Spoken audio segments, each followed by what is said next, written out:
Fat is probably the most overlooked topic when it comes to sculpting or drawing figures.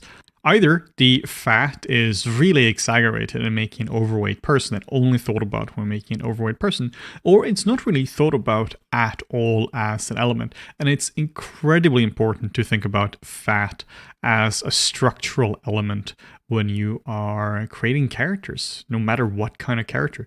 If you were to have a body like this, you can see that obviously, half of it is cut away, but one side here is pretty decent in terms of the pure anatomy. You can see that doesn't look realistic. Like, you're not gonna think that this actually exists. And one of the reasons for this is that it's missing fat. It's obviously missing skin on top as well. But a large thing here is missing is really just the fat parts. So fat is one of these topics that there is actually a significant difference between men and women in terms of the actual distribution. I'm not really going to be concerned with the specific distribution in this chapter. This chapter here is more just to let you know that fat is actually a thing. So fat is not just a thing that you're adding on top of your characters to you make them feel overweight and such if you're making a bit of a larger character. Fat is here to soften off anything on top of everything. You will have fat. So you will have shapes that, let's say you have a cross section of something like this here. It might go like this, it goes in and goes out like so, and then it goes like so. So this would be this shape. But if you add fat on top of this, you will basically do this so that the skin or the shape becomes a lot softer. So you're removing a lot of the creases and crevices you're seeing here. You're basically making this significantly more homogeneous. So you would see something like this if you're at very dangerously low fat percentages, something like 2% or something. You basically can't go a whole lot lower than that, and even then it's really dangerous. But even if you have even if you're at a pretty healthy percentage of 15-20% fat, you can still see a lot of the muscles underneath and such. So you really have to just add fat on top of the character. Think about fat more as a layer to soften things off instead of it being an overweight thing.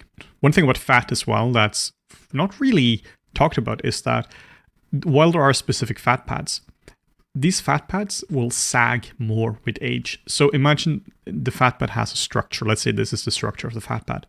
And, there are tissues here as well. And the older somebody gets, the less structure it will have. This is one of the things that makes you look older in the face, for instance. Like this anatomy model here doesn't have any fat, but there's a fat pad going here, for instance. And in young people, this whole area here is going to basically be one homogeneous area. You can't really see too much of a difference between anything here.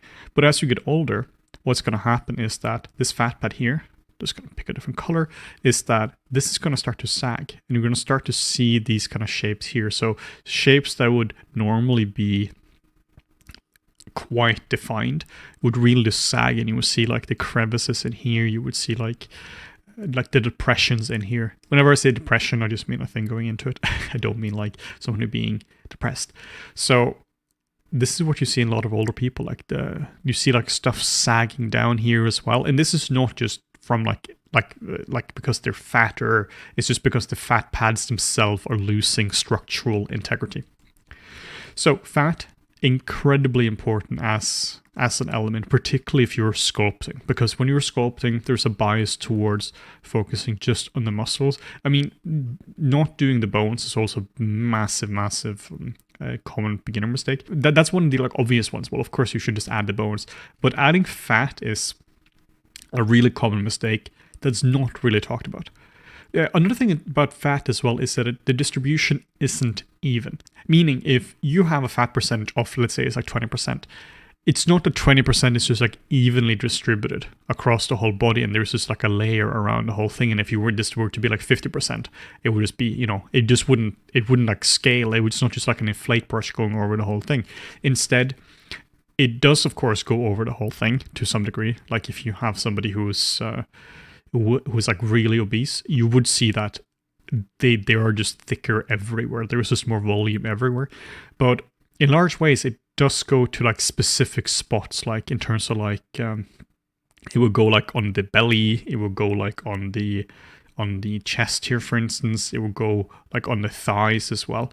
And there's also a variation between people as well. I saw an interesting guy many years ago, and I still remember him, where his upper body was entirely like normal in terms of fat distribution, and his lower body was really, really heavy. So it was such a weird distribution on that, where all his fat was basically just on his lower body, but his upper body was like not super lean, but it was still like a fairly like healthy distribution of fat. So it's really interesting looking at this. There's a lot of variation between people as well when it comes to this. So yeah, that's fat.